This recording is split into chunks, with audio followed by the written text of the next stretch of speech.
All right, today we have the chair of the Democratic Party in Wisconsin, Ben Wikler. Thanks for coming on.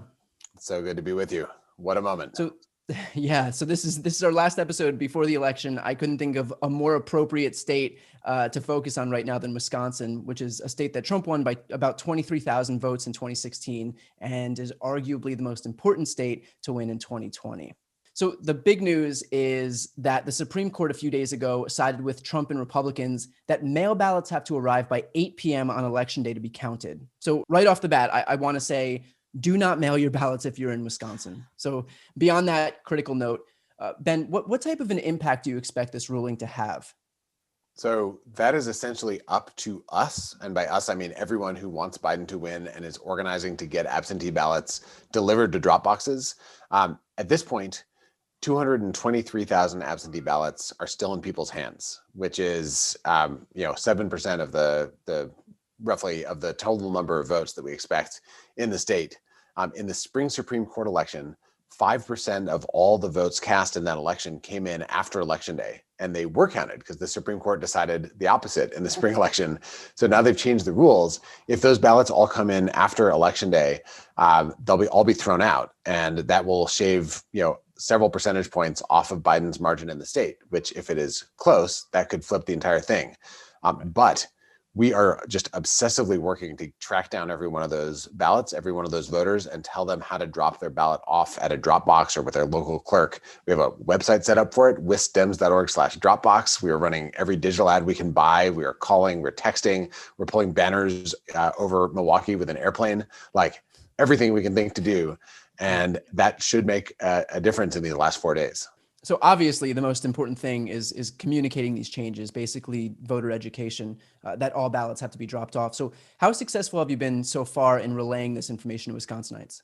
It's going well so far. I mean, we've seen the numbers jump of the absentee ballots that have been returned since the Supreme Court ruling, and the number of people requesting absentee ballots has dropped. One of the reasons for the there was a lower court ruling that we won that extended the deadline for absentee ballots to arrive.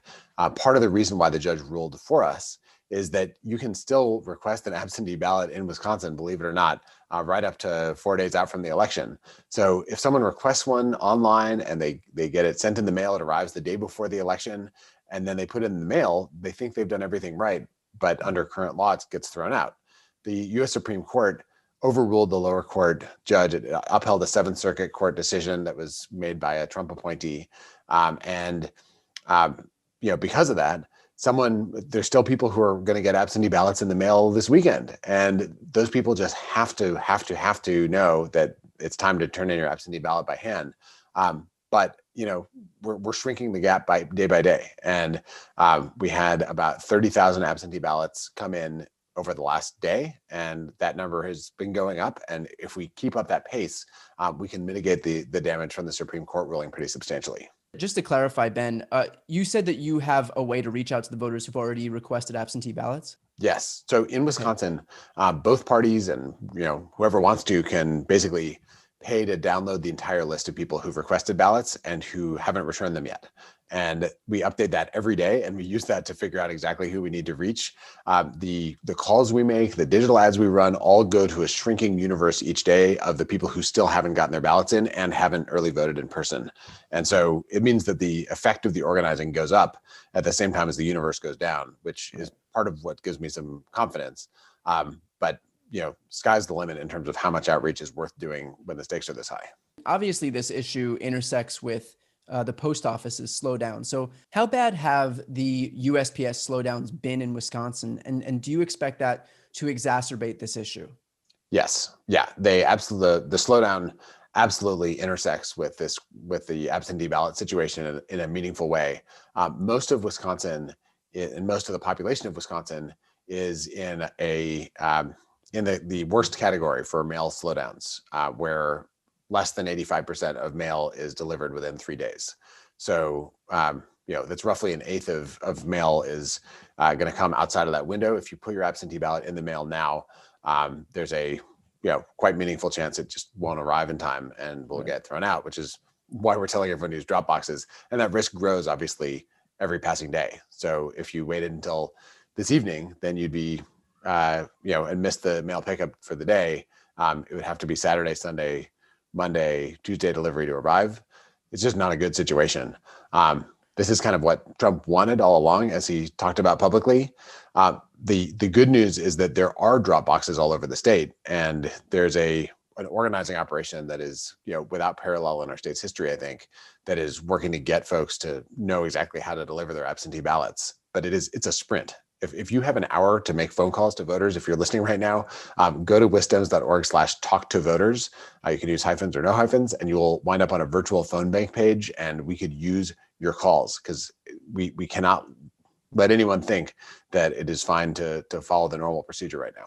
So we've actually seen voter suppression efforts like this before, and it backfired with the Wisconsin Supreme Court race. The argument could be made that when Republicans engage in these overt voter suppression efforts, it backfires on them and it actually mobilizes even more people than before. So is there any indication that this could be the case here? Nothing pisses people off more than the sense that someone's trying to take away their right to vote. And right.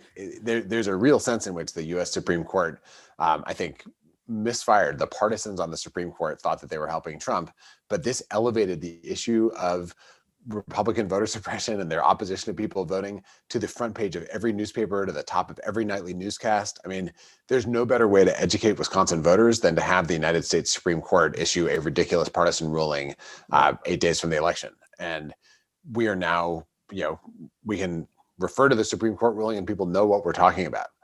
In that sense, it is a gift. I still wish it hadn't happened, but we're going to make the most of it to turn out every possible voter.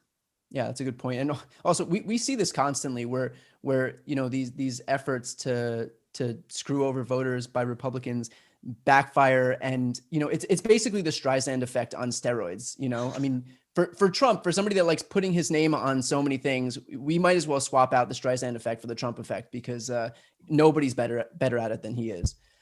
So I got to give him credit for that, right? So tell me about your voter registration efforts there in Wisconsin. How successful have you guys been?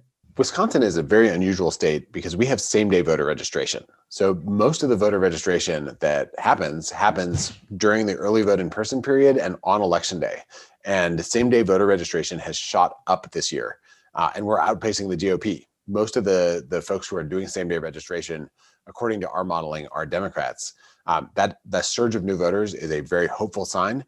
I also will say the Republican operation is geared towards November 3rd. So we are anticipating a potential flood of folks who are showing up, who are not in any poll right now because they're not registered already, who are not on anyone's voter file or database, but who are coming out, registering and same-day voting for Trump. And that's one reason why, even though the polls say Wisconsin is in the bag, I think of this as essentially a tied race where we're sprinting for the finish line. Our voters are coming in earlier. We're setting a bar, and Republicans are going to try to jump over it. And our efforts can push the bar higher and higher for what Trump has to do. We've got to get it out of jumping range, out of stealing range, out of litigation range to be able to rest easy. And those calls to not be complacent basically should be pretty much echoed throughout the entire country, because Trump supporters have been groomed since day one to not take advantage of mail-in voting, to not take advantage of early voting. His whole thing is to show up at the polls on November 3rd. And so, yeah, I mean, that same sentiment should be echoed for states from, Pennsylvania all the way across the country. So that's a really good point that you brought up. So what are the turnout numbers in Wisconsin so far? At this point, 58% of the electorate from 2016 has voted in 2020. Now, a lot of those people did not vote in 2016. So the total turnout, could easily be north of 3 million. And there's a lot less third-party voting that's happening in Wisconsin than there was in 2016. Right. I bet turnout goes up for both Trump and for Biden relative to Clinton. This is a super high intensity election where everyone and their mother is working to turn out Wisconsin voters. And I bet this happens across the country too. The question is, which side surges more? Speaking of, getting Wisconsinites out to the polls, what are the most important issues that are facing Wisconsinites in this election cycle? Wisconsin is in the top three, or the bottom three, I should say, of states as far as coronavirus goes. We have one of the worst outbreaks in the entire country. Hospitals are filling up. People are discovering that they have coronavirus. They've been spreading coronavirus. There are hotspots essentially everywhere in the state, including in rural areas that thought they were immune. It is really grim. We're setting new records for deaths, hospitalizations, and infections pretty much every day. And that is the storm cloud over this whole thing. It could, affect voters in different ways, because for people that are thinking about whether to go into a polling place, they might get nervous. I will say the protections that have been put in place are really, really, really strong. So I do think that it is a safe thing to do. But I also know, when people walk in, if they were undecided, if you're thinking about COVID, you're more likely to vote against Trump. And so Right. I think the GOP has kind of sabotaged itself, because they shot down our stay-at-home order. They've been shooting down our governor's emergency orders, and have undermined public health in our state in a way that they didn't have to do. And that makes it more of a disaster scenario that the president has to own. And even these rallies, if you look at polling of these rallies themselves, of Trump holding, what has basically become his super spreader tour, the polling on these rallies actually turns people away from Trump. So his efforts to try to bring people into his campaign are actually having the reverse effect. This is like the weirdest. I mean, it's the hallmark of this president. He only ever thinks about his base. So Yeah. people that love a big super spreader rally and think masks are ridiculous, those people are showing up, and everyone else is aghast. And frankly, Yeah. if you're like a healthcare worker in a community where he has a super spreader rally and you have to watch people come into your hospital a few weeks later, it's infuriating. And we're seeing these spikes in almost every state that he leaves. It's just like a trail of death and destruction and chaos every time he lands somewhere, and then packs right up, and then what he leaves in his wake is just is remarkable. It's a nightmare. It's so bad. But now is the moment for accountability on this thing. In this final stretch, like, it is worth delaying anything that is not election related that you can. You should eat enough to be able to continue, sleep enough to be able to operate, but spend your time calling voters, friend banking, use the Vote Joe app, recruiting people to help volunteer. Like, we and lots of other places are still spending money as fast as it comes in on digital ads for the last stretch. You chip in if you have extra money. Like, whatever you can do, this is the time to do it, because the window slams shut at 8 p.m. on election day. And after that, it is about winning the win, but all the votes will be cast. Tell me specifically, like, what can my viewers and listeners do to help? I know that Act Blue has already closed out donations to candidates across the country, but it's not just about giving money. So that there's other things that people can actually do to help drive turnout. Absolutely. So you can now jump on, if you go to wisdems.org/volunteer, you can sign up in general. If you go to mobilize.us, that is actually the way to find the kind of closest to you volunteer opportunities. If you search for Wisconsin, you'll find stuff for Wisconsin. But we need virtual phone bankers first and foremost. People are now calling people with absentee ballots to tell them to hand deliver them, calling people who are on GOTV lists but have not requested an absentee ballot to tell them to early vote in person or make a plan for election day, and calling unregistered voters who are likely Democrats to tell them you can still same day register. And all those things make a huge difference. The sky's the limit as far as those calls can go. And we're using auto dialers, which is a tool where you basically log into the screen. It does the dialing for you. And so you just spend the entire time, you get connected to a voter, you talk to them, it connects you to the next voter, you talk to them, you mark what you say on the screen. You don't have to punch in numbers and go through wrong numbers and voicemails and all that kind of stuff. So it is very fast and intense, and it's super productive. We actually have too many text bankers at this point. So we would be counterproductive if we texted people anymore. But the last thing I really want to underscore, the Biden campaign has a tool, an app that you can get for iPhone or for Google called Vote Joe. And Vote Joe, basically, if you give it permission to upload your contacts, it'll match those contacts to the voter database and help you figure out which of your friends don't always show up to vote. And then you can text them and call them, and that goes into the central database so we know that they've been reached out to. That is the most high impact thing a human being can do, because your own personal relationships, you have a bigger effect on their voter behavior than any volunteer does. So I'd say the first thing you should do while you're listening to this is download Vote Joe and friend bank your way through your contact list. That's a great point. And, I've said it a million times between my videos and podcasts, but take care of your circle. That's gonna be what has the biggest impact on getting people out to vote. So, whether it's your friends or your families, your neighbors or your coworkers, you can make a huge impact. You don't need to have a massive megaphone to try to, bring about some change. All it takes is one or two people, and that's enough to flip a precinct in these states.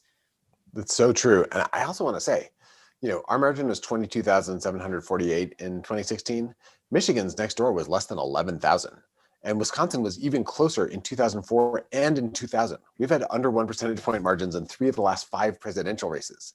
That, it is so often so close. It is so worth pulling out all the stops at this moment. And people won't mind if you text them, or if they do mind, they will forgive you by the time the election's over. Take the time to do it. Don't be shy.